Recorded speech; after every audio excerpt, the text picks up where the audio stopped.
Taking a look at today's energy markets, let's look at natural gas futures as they're experiencing some heavy selling pressure here today.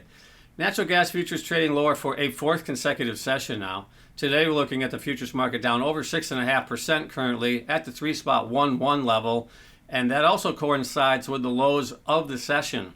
So selling pressure has persisted throughout the day here, and we are now holding at the lows of the day as we move into the afternoon.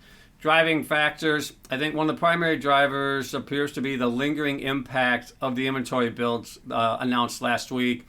As the markets are still digesting that, it does appear that production continues to hold pretty steady and inventories are building higher, or faster I should say, than what was expected.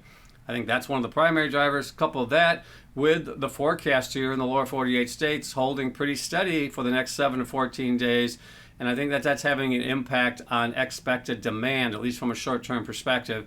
So we're seeing the expectations for demand coming down a little bit and the potential for inventories and production holding up or even above what the expectations were. So I think that's contributing to the selling pressure that we are seeing for the better part of the last week or so.